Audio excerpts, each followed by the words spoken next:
ಆತ್ಮೀಯ ಬಂಧುಗಳೇ ನಮಸ್ಕಾರ. ನಮ್ಮ ಜೀವನದಲ್ಲಿ ಕೆಲವೊಂದು ಟೈಮ್ಗಳಲ್ಲಿ ನಾವೇನೂ ಬಯಸಿರೋದೇ ಇಲ್ಲ, ಆಕಸ್ಮಿಕವಾಗಿ ಸಿಗ್ತವೆ.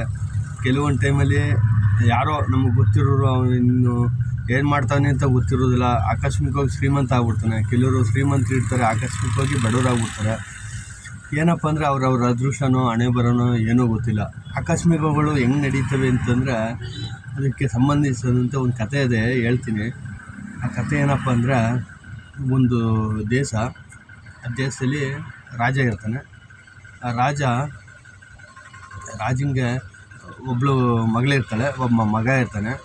ಆ ಮಗನ ಪಾತ್ರ ಇಲ್ಲೇನು ಇರಲಿಲ್ಲ, ಆದರೂ ಇರೋದು ಹೇಳಿದ್ದೀನಿ. ಆಗೇನು ಮಾಡ್ತಾನೆ ಅಂದರೆ, ಮಗಳಿಗೆ ಮದುವೆ ಮಾಡಬೇಕಂತ ಡಿಸೈಡ್ ಮಾಡ್ತಾನೆ. ಡಿಸೈಡ್ ಮಾಡಿದಾಗ ಅದಕ್ಕೆ ಏನು ಮಾಡಬೇಕು, ಹೆಂಗೆ ಸೆಲೆಕ್ಟ್ ಮಾಡಬೇಕು ಅಂತ ಯೋಚನೆ ಮಾಡಿದಾಗ ಒಬ್ಬ ಮಂತ್ರಿ ಒಂದು ಸೊಲ್ಯೂಷನ್ ಕೊಡ್ತಾನೆ. ಒಂದು 50 ಮೊಸಳೆ ಇಡಿಸ್ತಾನೆ, ಒಂದು ದೊಡ್ಡದೊಂದು ಕಟ್ಟೆ ಕಟ್ಟಿಸ್ತಾನೆ. ಆ ಕಟ್ಟೆ ಕಟ್ಟಿಸ್ಬಿಟ್ಟು ಅದರೊಳಕ್ಕೆ ಮೊಸಳೆಗಳೆಲ್ಲ ಬಿಟ್ಬಿಟ್ಟು ಎಲ್ಲ ರಾಜರುಗಳಿಗೂ ಕಳಿಸ್ತಾನೆ, ಇಂಥ ದಿನ ಸ್ವಯಂವರ ಐತೆ ಬನ್ನಿ ಅಂತೇಳಿ. ಒಂದು ಆವತ್ತಿನ ದಿನವೂ ಬರುತ್ತೆ. ಆವತ್ತಿನ ದಿನ ಬಂದಾಗ ಅಲ್ಲಿ ಏನಾಯ್ತದೆ ಅಂದರೆ, ಹೇಳ್ತಾನೆ ಎಲ್ಲರನ್ನ ನಿಲ್ಲಿಸಿ, ನೋಡಿ ಇಲ್ಲಿ ಇಷ್ಟು ಮೊಸಳೆಗಳವೆ, ಇವಕ್ಕೆ 15 ದಿನದಿಂದ ಊಟ ಆಗಲಿಲ್ಲ. ಯಾರು ಧೈರ್ಯವಂತರಿದ್ದೀರಿ, ಈ ಕಡೆಯಿಂದ ಆ ಕಡೆಗೆ ದಾಟ್ಕೊಂಡು ಯಾರು ಬರ್ತೀರಿ ಅಂಥವ್ರಿಗೆ ನನ್ನ ಮಗಳು ಕೊಟ್ಟು ಮದುವೆ ಮಾಡ್ತೀನಿ, ನನ್ನ ಅರ್ಧ ರಾಜ್ಯ ಕೊಡ್ತೀನಿ ಅಂತೆಲ್ಲ ಹೇಳ್ತಾ ಇರ್ತಾನೆ. ಆಗ ಅಲ್ಲಿದ್ದವ್ರಿಗೆಲ್ಲ ಭಯ ಹುಟ್ಬಿಡುತ್ತೆ. ಎಂಥ ಭಯ ಅಂದರೆ, ಈಗ ಬದುಕಿದ್ರು ತಾನೆ ಅರ್ಧ ರಾಜ್ಯ ಹೆಣ್ಣು, ಆ ಮೊಸಳೆಗೆ 15 ದಿನ ಬೇರೆ ಊಟ ಹಾಕ್ಲಿಲ್ಲ ಅಂತ ಬೇರೆ ಹೇಳ್ತಾವನೆ. ಇದ್ರೊಳಗೆ ಇಳಿದ್ರೆ ಹೆಂಗೆ ಬರ್ತೀವ?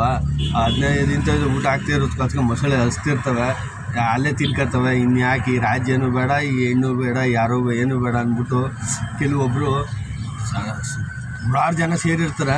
ಕೆಲವೊಬ್ಬರು ಹಿಂದಕ್ಕೆ ಸರಿತಾ ಇದ್ದಾಗ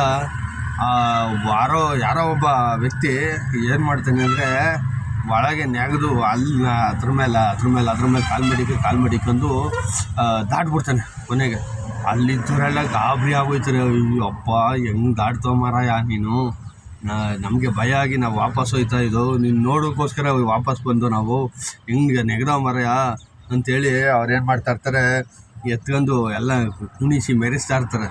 ಆಗ ಅವನು ಕೀರಾಡ್ತಾ ಇರ್ತಾನೆ. ಯಾಕಪ್ಪ ಕೀರಾಡ್ತಾ ಇರ್ತಾನೆ ಅಂದರೆ, ಇಳಿಸ್ಬಿಟ್ಟು ಕೇಳ್ತಾರೆ, ಯಾಕೆ ಏನಾಯಿತು ಅವ್ನು ಕೀರಾಡ್ತಾ ಇದ್ದಲ್ಲ, ನಮಗೆಲ್ಲ ಖುಷಿ ಆಗೋದೆ, ನೀನು ಖುಷಿ ಪಡೋನೆ, ಯಾಕೆ ಹಿಂಗೆ ಕೀರಾಡ್ತಾ ಇದೆಯಾ ಅಂತ ಕೇಳ್ತಾನೆ.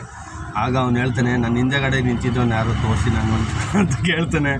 ಅದು ಏನಪ್ಪ ಅಂದರೆ, ಇಂದ್ಲೂ ಆ ಪಕ್ಕ ಏನಕ್ಕೆ ತಳ್ಳಿಬಿಟ್ಟಿರ್ತಾನೆ. ಅವ್ನಿಗೆ ವಿಧಿ ಇರೋದನ್ನ ನೆಗೆದು ದಾಟ್ಕೊಬಿಡ್ತಾನೆ. ಹಂಗೆ ನಮ್ಮ ಜೀವನದಲ್ಲೂ ಕೆಲವೊಂದು ಟೈಮಲ್ಲಿ ಕೆಲವೊಬ್ಬರಿಗೆ ಆಕಸ್ಮಿಕವಾಗಿ ಏನೋ ಸಿಕ್ತಾಗ ಅದನ್ನು ಕಷ್ಟ ಬರ್ತದೋ ಸುಖ ಬರ್ತದೋ ಅದನ್ನು ದಾಟಲೇಬೇಕು. ಹಂಗಾಗಿ ಆಕಸ್ಮಿಕವಾಗಿ ಯಾರೋ ಶ್ರೀಮಂತರಾದ್ರು ಅಂದ್ಬಿಟ್ಟು ನಾವಾಗ್ನಿಲ್ಲ ಅನ್ನೋದು ಬೇಡ. ಯಾಕೆಂದರೆ ಯಾವ ಟೈಮ್ಗೆ ಏನಾಗಬೇಕು ಅನ್ನೋದು ಮೊದಲೇ ವಿಧಿ ಲಿಖಿತ ಬರೆದು ಭೂಮಿ ಮ್ಯಾಗೆ ಕಳಿಸಿರ್ತಾನೆ. ನಾವು ಬರ್ಕೊಂಡು ನಾವು ಇದು ಮಾಡ್ದೋ ನಮ್ಮ ಕಷ್ಟ ಬಿದ್ದು ಅವೆಲ್ಲ ಸುಳ್ಳು. ನಾನು ಕಂಡು ಮಟ್ಟಿಗೆ ನಾನು ಸಂಪಾದನೆ ಮಾಡಿರೋ ದುಡ್ಡಲ್ಲಿ ಬೇಕಾದಷ್ಟು ಸಂಪಾದನೆ ಮಾಡಿದ್ದೀನಿ. ಅಂದರೆ ನನ್ನ ಕೆಟ್ಟ ಚಟಗಳಿಗೂ ಏನು ಜಾಸ್ತಿ ನಾನು ಯೂಸ್ ಮಾಡ್ಕೊಂಡಿಲ್ಲ ಆ ದುಡ್ಡನ್ನು. ಅದು ಏನೋ ಎಲ್ಲೋ ಇಲ್ಲ ಆಸ್ಪತ್ರೆಗೋ ಇನ್ನೊಂದಕ್ಕೋ ಇಲ್ಲ ಯಾವುದೋ ಬಿಸ್ನೆಸ್ ಮಾಡೋಕ್ಕೋ ಗ್ಲಾಸೋ ಒಟ್ಟಿನಲ್ಲಿ ಏನೋ ಒಂದು ಆಗೈತೆ. ಹಂಗಾಗಿ ಯಾರು ನಾನು ಮಾಡಿದೆ ಅನ್ನೋದು ಯಾರೂ ಇಲ್ಲ, ಯಾರು ಏನು ತರನೂ ಇಲ್ಲ, ಹೋಗಿ ಒತ್ಕೊಂಡು ಹೋಗ್ಬೋದೂ ಇಲ್ಲ, ಅಷ್ಟೇ.